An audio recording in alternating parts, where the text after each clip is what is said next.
Assalamualaikum warahmatullahi wabarakatuh. Selamat pagi, salam sejahtera bagi kita semua. Nah, pada pertemuan kali ini kita akan membahas tentang konsep bentuk bumi dan skala pada peta. Nah, nanti bentuk bumi kita akan kupas seperti apa bentuk bumi, dan kalau bisa nanti kita tambahkan bagaimana pelapisan-pelapisan bumi. Nah, dan kalau skala peta, nah kemarin juga kita sudah bahas sedikit mengenai skala dalam peta ini. Nah, namun pada hari ini kita akan lebih memperdalam lagi skala peta itu tersebut. Nah, nanti kita itu akan mencobakan bagaimana mencari skala, bagaimana memperbesar skala, bagaimana memperkecil skala, bahkan nanti bagaimana cara kita mengetahui skala peta yang tidak punya skala. Nah, bahkan nanti kita juga akan mencoba mencari luas sebuah peta. Sekarang kita masuk kepada materi kita yang pertama tentang konsep dari bentuk bumi. Nah, sehari-hari kita sering sebut bumi, bahkan kita hidup pun juga di bumi. Nah, kira-kira bumi itu apa? Nah, banyak orang mengatakan bumi itu adalah sebuah planet. Benar? Ya, benar. Nah, bumi itu tempat tinggalnya makhluk hidup dengan segala usaha yang ada di dalamnya. Benar. Nah, jadi bumi itu sebenarnya tergantung dari segi apanya kita memandang. Nah, kalau seandainya kita pandang berdasarkan ilmu antariksa, berarti bumi itu dia merupakan sebuah planet yang letaknya tidak jauh dari matahari. Nah, kira-kira di posisi nomor 3 letak bumi tersebut dari matahari. Nah, ada Merkurius, Venus, bumi. Nah, jadi bumi itu menempati posisi yang nomor 3 dekat dengan orbit tata surya kita, itu adalah matahari. Nah, makanya bumi itu dia ada panas, ada malam. Karena apa? Karena adanya rotasi. Nah, jadi bahkan nanti orang dari ilmu lain mengatakan bahwa bumi itu adalah tempat tinggalnya manusia. Bukan hanya tempat tinggal saja, tetapi tempat beraktivitas, tempat melakukan sesuatu. Nah, jadi intinya bumi itu apa? Itu tergantung dari segi mananya kita memandangnya. Nah, berikutnya kita lihat kepada bentuk bumi. Nah, beberapa tahun yang lalu, kita itu sering mendengar dengan teori propaganda bentuk bumi. Bahkan yang viral-viralnya kemarin itu dikatakan dengan teori flat earth, bahwa bumi itu datar. Nah, tapi sebelum kita masuk kepada bentuk bumi, nah, sejak dahulu, mungkin dari kita kecil, bahkan sampai SD, SMP, maupun sampai kepada SMA, kita tahu bahwa bentuk bumi itu adalah bulat. Nah, makanya beberapa tahun yang lalu muncul sebuah teori konspirasi namanya. Dia mengatakan bahwa bumi itu datar. Dia patahkan semua bukti-bukti yang menunjukkan bumi itu bulat. Nah, tetapi kalau kita lihat secara teori, bentuk bumi itu kira-kira menyerupai spheroid pepak atau bola yang bentuknya tertekan tipis sepanjang sumbu dari kutub ke kutub, sehingga terdapat nanti tonjolan di satu peristiwa. Nah, jadi bumi kita itu bukan bulat betul, tapi dia agak menonjol, agak menipis sedikit di bagian daerah khatulistiwa. Nah, jadi mungkin ada pertanyaan. Nah, teori konspirasi flat earth itu apakah benar? Nah, apakah bentuk bumi itu sebenarnya bulat? Apakah datar? Nah, untuk saat ini teori konspirasi yang mengatakan bahwa bumi itu datar, nah, kita itu belum bisa menerimanya. Kenapa? Karena para ahli pun belum bisa menyatakan bahwa bentuk bumi itu datar. Makanya dia dikatakan teori konspirasi. Nah, sekarang kita lihat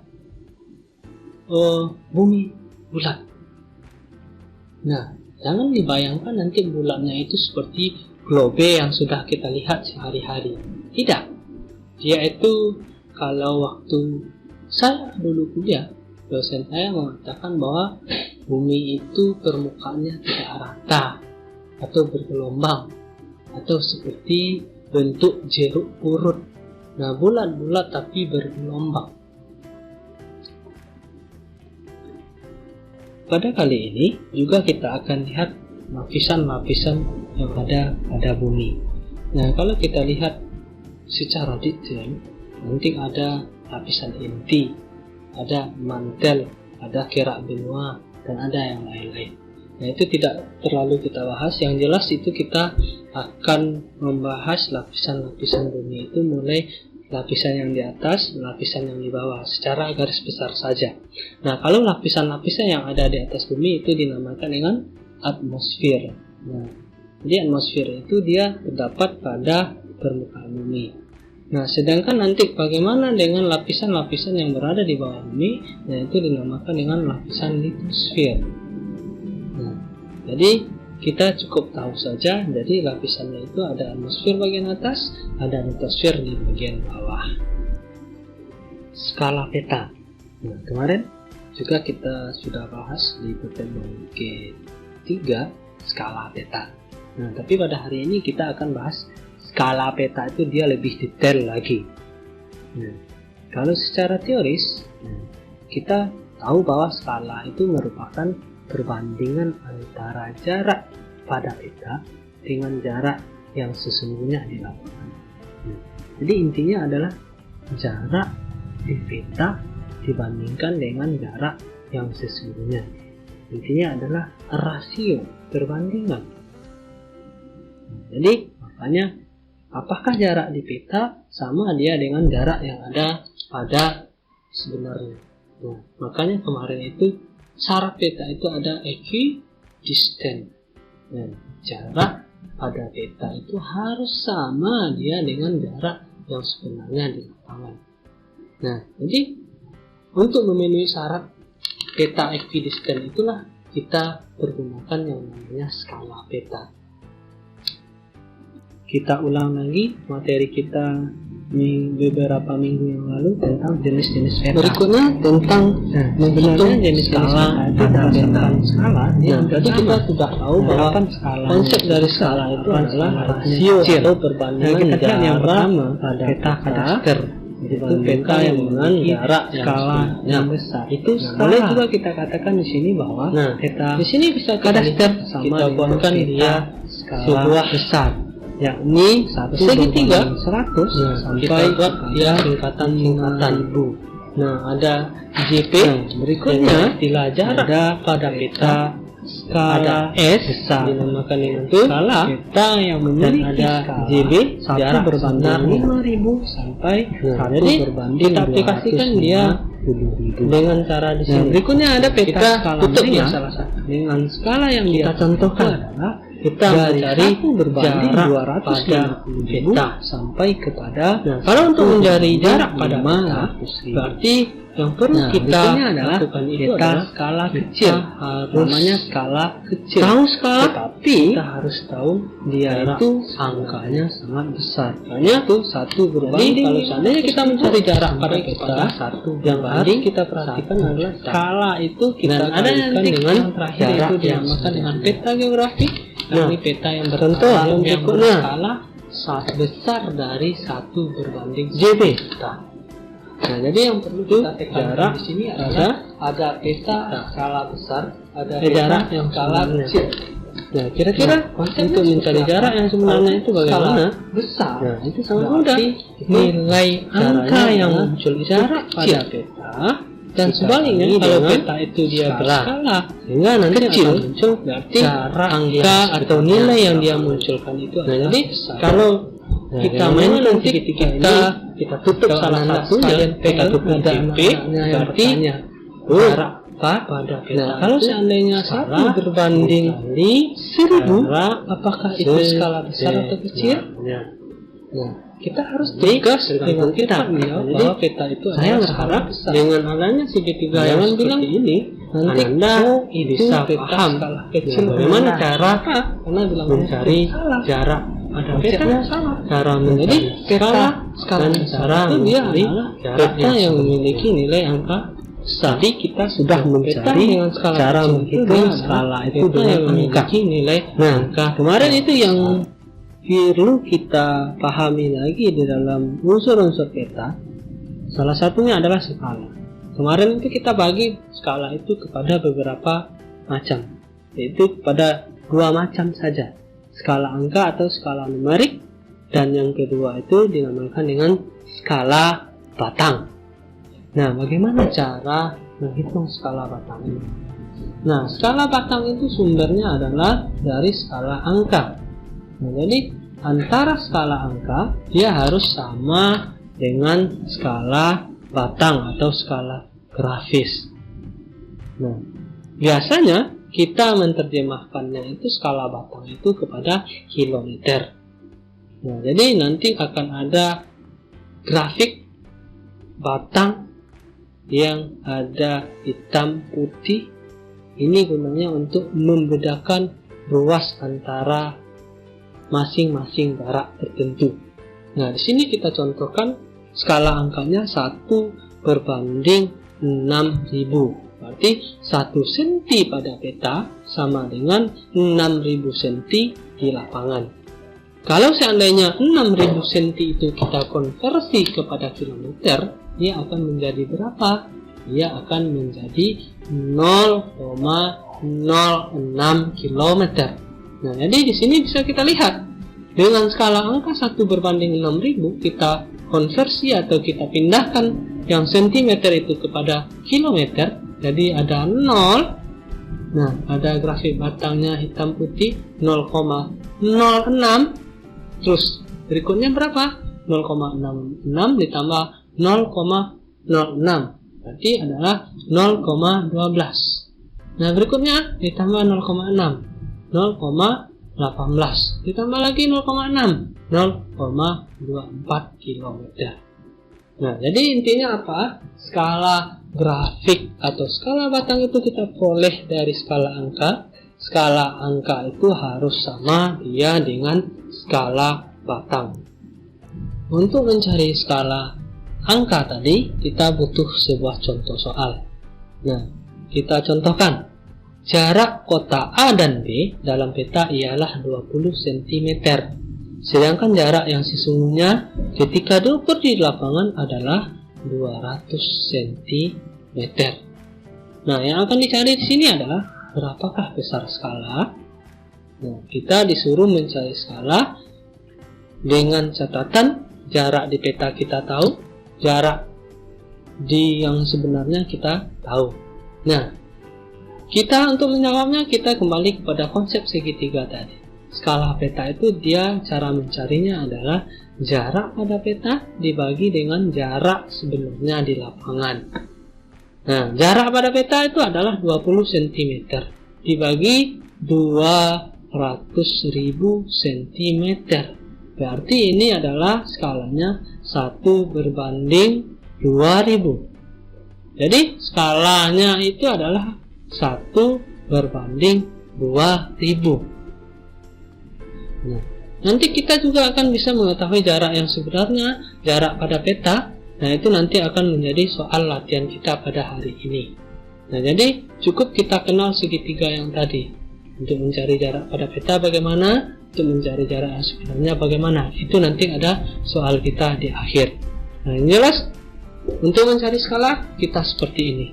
Nah, jangan-jangan nanti di soal ada dirubah satuannya. Kalau ini kan satuannya sama-sama cm. Nah, kalau nanti pada soal kita temukan jarak pada petanya cm, jarak pada lapangannya di meter, berarti yang meter itu kita rubah dulu menjadi sentimeter, atau jarak yang sesungguhnya itu sudah dibuatkan kilometer. Jadi yang kilometer itu nanti kita rubah menjadi sentimeter. Anak-anak sekalian, kita masuk pada materi yang berikutnya, yaitu tentang memperbesar dan memperkecil skala peta. Nah, jadi bukan hanya petanya saja yang bisa kita perbesar dan perkecil, tetapi skalanya itu juga kita bisa rubah menjadi besar atau menjadi kecil. Apakah skala yang besar tadi 1 berbanding 100 sampai 1 berbanding 500 tadi, nah bisakah kita rubah skalanya menjadi skala yang kecil? Nah, bisa. Nah, bagaimana caranya? Nah, itu yang pertama itu kita bisa lakukan dengan cara fotografi. Nah, ini sebenarnya konsep lama. Kalau kita dulu zaman-zaman tua, yang orang-orang zaman saya lah, waktu dulu muda-muda waktu sekolah, nah itu kameranya itu kami pakai lise atau film negatif. Nah, itulah film inilah nanti yang akan disuruh cetak sama orang itu, misalnya dari ukuran 4R dirubah menjadi 8R. Nah, begitu juga skala. Nah, itu kita bisa merubahnya beberapa kali. Nah, itu dinamakan dengan istilah fotografi. Cara yang kedua untuk memperbesar maupun memperkecil sebuah skala itu dinamakan dengan square method. Artinya apa? Itu dia skalanya dirubah berdasarkan perhitungan-perhitungan tertentu. Nah, jadi peta yang kita akan rubah skalanya itu diberi garis peta, atau kita kenal dengan istilah grid, bujur sangkar. Nah, jadi peta itu kita buat grid pada sebuah kertas gambar tempat menyalin peta itu, kemudian kita salin petanya itu, kita perbesar petanya itu sesuai dengan yang kita inginkan. Nah, misalnya pada peta asli kita buat gridnya 2 kali 2 cm. Nah, kita ingin memperbesar peta, berarti skalanya kita perkecil. Nah, berarti kita rubah dia 2 kali lipat. Dari grid 2 kali 2 kita rubah dia di buku gambar itu dengan grid 4 kali 4. Nah, misalnya suatu peta dasar berskala 1 berbanding 50.000 dengan diberi peta pada sisinya 1 cm dikali pada 1 cm.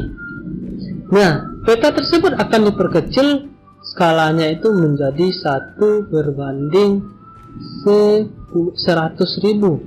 Nah, dia itu akan diperkecil skalanya menjadi 100.000, dari 50.000 menjadi 100.000, dan diperbesar skalanya menjadi 25.000, dari 50.000 menjadi 25.000. Nah, maka peta yang harus dibuat pada kertas gambar dengan sisi adalah, nah, ini soalnya.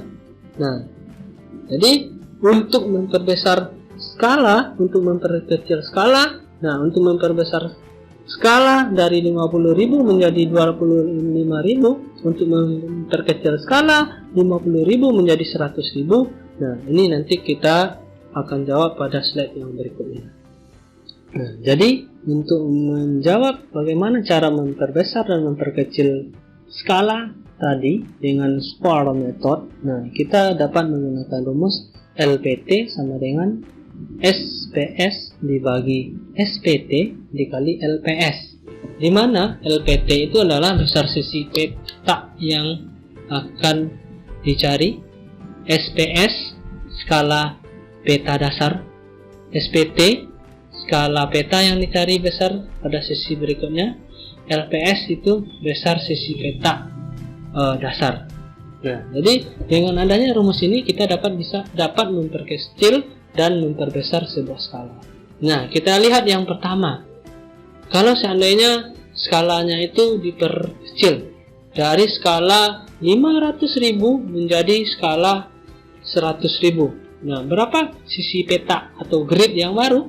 Nah, itu dapat kita cari rumusnya adalah skala dasar dibagi dengan skala yang diinginkan dikali dengan letak atau grid dasar. Nah, kita tahu tadi kita akan memperkecil skala dari 50.000 menjadi 100.000. Nah, dikali dengan grid asal 1 kali 1 cm sama dengan 0,5 cm. Nah, jadi yang semula peta kita itu punya skala 50.000 dengan grid 1 cm, apabila kita perkecil skalanya menjadi 100.000, berarti grid bujur sangkar itu akan menjadi 0,5 cm. Nah, berikutnya, apabila peta kita itu skalanya kita perbesar. Nah, kita perbesar skalanya dari 50.000 menjadi 25.000. Nah, caranya adalah luas peta atau grid yang baru itu berapa? Nah, yang pertama skala dasar, berarti 50.000 dibagi dengan skala yang inginkan, berarti 25.000. Berarti 50.000 dibagi 25.000 dikali dengan grid bujur sangkal awal 1, berarti 50.000 dibagi 25.000 dikali 1. Nah, maka akan dapat hasil peta yang baru itu adalah 2 cm. Nah, konsep yang apa yang dapat kita ambil di sini? Nah, kalau seandainya skala itu kita perkecil, berarti petanya akan semakin kecil. Nah, apabila skala kita perbesar, berarti grid bujur sangkarnya juga ikut membesar. Cara yang berikutnya untuk melakukan pembesaran dan pengkecilan skala itu kita menggunakan sebuah alat yang dinamakan dengan pantograf. Nah, kalau waktu saya kecil alat ini sering kita jumpai di waktu SD. Nah, itu dia lebih seperti engsel-engsel yang ditarik.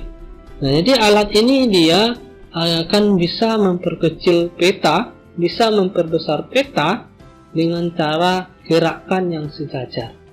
Nah, jadi alat ini dia manual sebenarnya, tapi dengan alat yang manual itu kita bisa memperbesar dan memperkecil sebuah skala peta.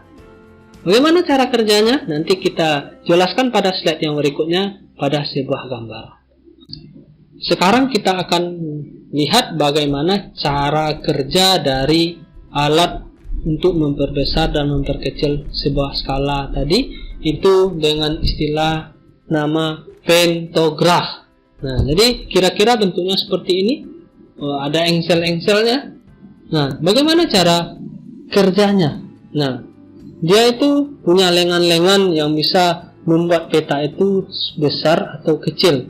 Nah, lengan-lengan itu dia akan mempunyai skala faktor yang sama. Kalau seandainya kita ingin memperkecil skala, berarti kita kecilkan pula faktornya. Berarti kalau kita ingin memperbesar, kita besarkan pula faktornya. Nah, apa lagi caranya? Dia itu mempunyai satu tempat tulis atau tempat pensil. Nah, disitulah nanti pensil kita letakkan. Nah, jadi nanti untuk melihat cara perbesaran atau perkecilannya, kita gunakan dua buah alat atau media. Nah, yang pertama kita gunakan peta, yang kedua kita gunakan kertas gambar. Nah, kertas gambar itu kita gunakan untuk menghasilkan peta yang baru. Nah, sedangkan peta kita gunakan untuk sebagai alat pengamatan kita, apakah kita ingin memperbesar atau memperkecil skala pada peta. Nah, jadi di sini pada peta itu akan terdapat kaca pengamat. Nah, kaca pengamat itulah yang akan kita tarik, kita ikuti sisi-sisi peta itu. Secara otomatis pada kertas gambar dia akan tergambar bentuk peta yang sama. Nah, apakah kita memperkecil skala atau memperbesar skala peta tersebut? Cara memperbesar dan memperkecil skala peta yang berikutnya itu kita kenal dengan photostat. Nah, photostat itu dia hampir sama dengan prinsip kerja yang tadi, yang pertama foto. Nah, jadi ini dia mempunyai sebuah film atau kamera. Nah, inilah dia nanti, alat itulah nanti yang akan memperbesar dan memperkecil skala. Nah, photostat itu disebut juga dengan sketch master. Nah, jadi master untuk sketsa. Nah, jadi kita ingin memperkecilkah atau memperbesarkah sebuah peta itu, nah alat ini bisa kita gunakan. Nah, bedanya apa dengan yang pertama tadi? Nah, bedanya dia bukan pakai film, dia langsung memproses kerjanya. Kalau yang pertama tadi dia menggunakan film. Nah, jadi ini dia sebenarnya hampir sama tapi berbeda. Yang tadi itu ada film negatif, positifnya yang dicuci. Kalau ini dia langsung, kameranya itu langsung kita scan, kita besar dan perkecil dengan sebuah skala. Nah, ini dia hampir sama dia dengan mesin fotokopi. Nah, jadi photostat itu nanti misalnya kita punya peta A4. Nah, di atas A4 itu apa ukuran yang paling besar? A3. Nah, kalau kita minta ukuran A3 kepada tukang fotokopinya, kita punya skala peta di A4 itu 50.000. Nah, kita besarkan petanya, berarti skalanya menjadi besar juga. Berarti kalau 50.000 skalanya di A4, kita print sebesar A3 di fotokopi, berarti skalanya menjadi 25.000. Kalau tadi kita sudah menggunakan cara yang kita gunakan di dalam memperbesar dan memperkecil skala, itu kita gunakan 4 cara. Ada fotografi, spot method, photostat. Nah, sekarang itu kita akan mencoba mencari bagaimana cara memperbesar dan memperkecil sebuah peta. Nah, yang pertama itu kita menggunakan grid. Nah, grid di sini dapat kita artikan kepada dua. Grid itu bisa saja garis-garis bintang dan garis-garis bujur pada sebuah peta. Intinya adalah garis-garis khayal. Nah, ini nanti kita memperbesar dan memperkecil skala itu kita menggunakan grid ini. Nah, bisa saja kita bantu dia dengan grid bujur sangkar yang tadi. Misalnya kita nanti punya skala peta 50.000 dengan peta 1 cm. Kita ingin memperbesar peta itu 2 kali lipat dengan skala 25.000. Berarti pada kertas yang baru kita harus membuat gridnya itu 2 cm. Nah, dia akan berbanding-banding seperti itu. Kalau memperkecil bagaimana? Nah, kalau kita punya skala 50.000, kita perkecil setengahnya. A4 kita kecilkan menjadi A5 dengan 1 cm, berarti tadi kita dengan perhitungan grid itu menjadi 0,5 gridnya lagi, baru kita buat peta yang berikutnya. Nah, cara untuk memperbesar dan memperkecil peta yang berikutnya itu cara instan, cara yang sangat-sangat sebentar, tidak perlu cari-cari, tidak perlu menggambar-gambar, kita cukup membawa peta yang ingin kita perkecil, kita cukup bawa peta yang ingin kita besar kepada si fotokopi. Nah, jadi caranya adalah kita fotokopi. Kalau kita ingin memperbesar skala peta kita, berarti kita dari ukuran A3 kita pindahkan dia menjadi A0. Nah, bisa saja. Atau dari ukuran A3 kita perkecil dia menjadi A4, bisa. Nah, intinya apa? Kita bawa kepada fotokopi dengan catatan adalah kita juga harus merubah skalanya itu sesuai dengan perbesaran atau perkecilan sebuah peta tersebut. Nah, berikutnya kita masuk kepada menghitung luas peta dengan grid. Nah, jadi skala jarak. Nah, jarak pada peta harus sama dengan jarak yang sebenarnya di lapangan, dinamakan dengan equidistant. Nah, syarat peta yang berikutnya adalah luas pada peta itu harus sama dia dengan luas yang sebenarnya pada lapangan. Nah, itu kita namakan dengan ekuivalen. Nah, luas pada peta harus sama luas dengan sebenarnya. Nah, itu bisa kita atur dia dengan menggunakan skala. Nah, tapi kita harus tahu dulu bagaimana cara mencari luas pada sebuah peta. Nah, mencari luas pada sebuah peta itu banyak caranya. Nah, yang pertama itu kita kenal istilah dengan grid yang seperti ini, kita buat kotak-kotak bujur sangkar. Yang kedua itu kita kenal dengan menggunakan alat digital planimeter. Nah, kalau seandainya mencari luas itu enaknya di mana? Itu dengan pemetaan digital. Nah, itu kita bisa mengetahui luas itu tanpa kita cari-cari, kita capek-capek menggunakan alat, kita hanya tinggal klik, kita akan mengetahui luasnya langsung. Nah, kita coba lihat yang pertama itu mencari luas peta itu dengan grid bujur sangkar. Nah, jadi peta-peta itu kan sudah mempunyai grid, lintang dan bujur. Nah, tapi garis lintang dan bujur itu dia tidak seperti bujur sangkar, namanya lintang dan bujur. Nah, dia itu ada nanti yang tidak bujur sangkar. Nah, untuk menghitung luas grid koordinat itu tidak bisa kita pakai. Nah, untuk menghitung luas kita membuat grid yang baru, tergantung kepada berapa luas grid yang kita inginkan. Nah, jadi pada sebuah peta, pada gambar seperti ini, nah, yang pertama peta kita itu kosong, nah, luarnya. Nah, kemudian peta itu kita buat dia seperti grid atau peta-peta bujur sangkar. Nah, yang perlu kita perhatikan di sini tidak ada acuan baku untuk menentukan ukuran grid ini atau ukuran petanya ini. Boleh 1x1 boleh, boleh 2x2 boleh, boleh 2x3 boleh. Nah, yang jelas nanti gridnya itu dia bisa banyak terdapat pada peta itu. Jangan nanti kita membuat gridnya supaya gampang hitung, kita buat saja gridnya itu 4, 5, 6, nggak mungkin. Nah, usahakan semakin kecil nilai grid yang kita buat, nah, maka kedetailan hasil itu dia semakin bagus.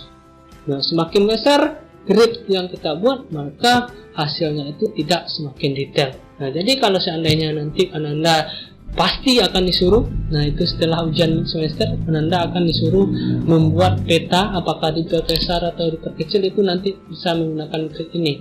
Nah, jadi usahakanlah mencari luasnya nanti itu gunakan grid yang sedetail mungkin, berarti gridnya itu sekecil mungkin. Nah, untuk menghitung luas peta dengan grid itu kita akan contohkan dengan soal. Nah, kira-kira soalnya seperti ini. Sebuah peta wilayah pada gambar berikut ini memiliki skala 1/50.000. Nah, intinya adalah 1/50.000. Nah, yang pertanyaannya adalah hitunglah luas peta wilayah itu dengan menggunakan sistem grid. Nah, sistem grid yang kita pakai itu adalah 1x1 cm. Nah, sini gambarnya. Nah, kita udah punya skala 50.000. Nah, hitunglah luas wilayah dengan menggunakan grid. Nah, di sini akan ada dua nanti, luas pada peta berapa, luas yang sebenarnya berapa. Makanya di sini dimunculkan sebuah skala. Baik, sekarang kita akan mencoba menjawab berapa luas pada peta tersebut. Nah, di sini tadi kita sudah kelihatan berapa grid yang kita pakai.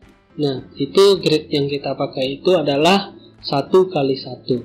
Nah, pada gambar di atas ada warna yang hijau tadi. Nah, total grid yang ada di dalam itu ada 6 kotak. Nah, luasnya berapa satu kotak? 1 cm. Nah, itu dikali dengan penyebut skala dikuadratkan. Skala kita tadi itu adalah 50.000. Nah, jadi itu yang dikuadratkan.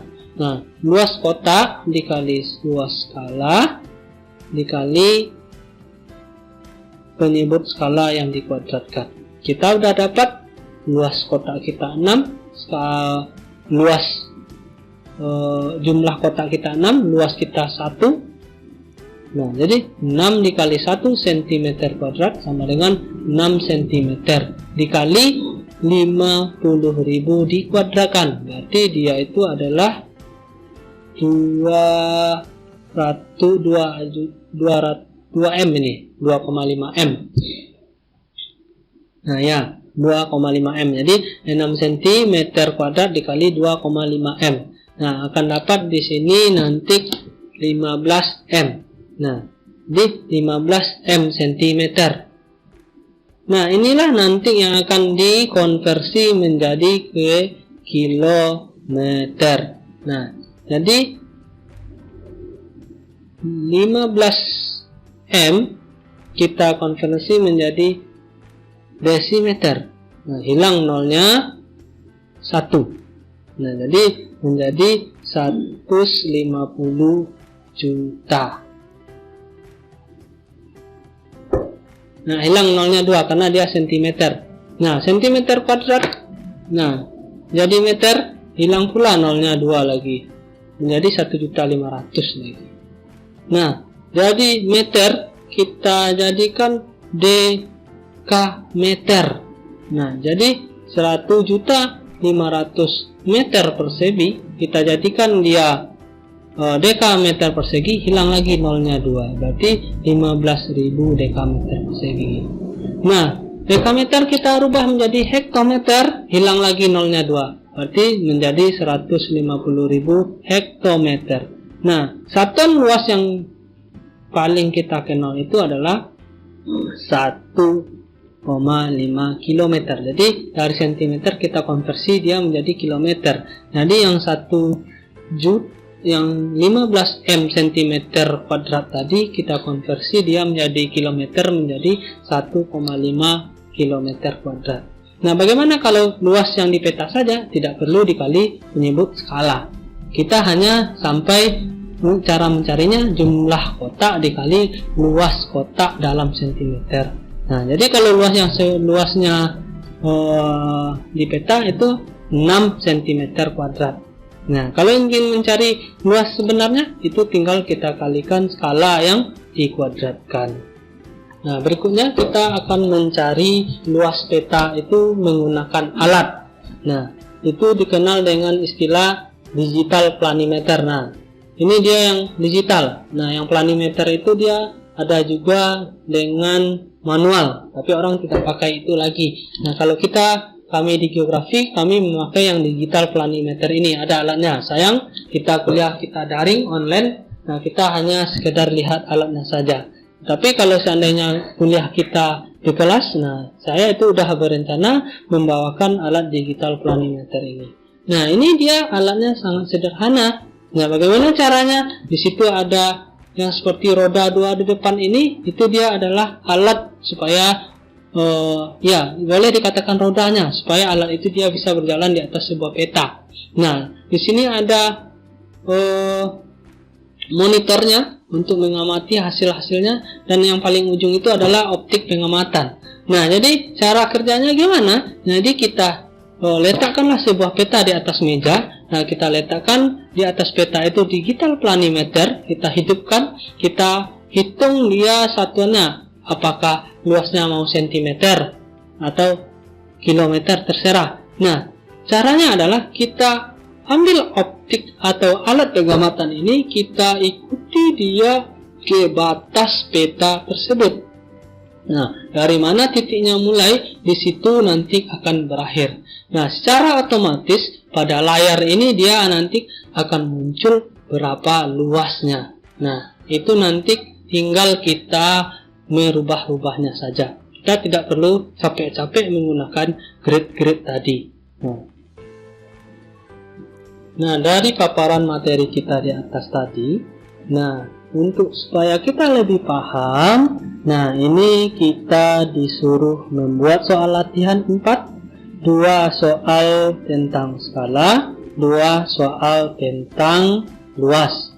Nah, Ananda harus kumpulkan hari ini sesuai dengan apa yang kita bahas nanti di grup.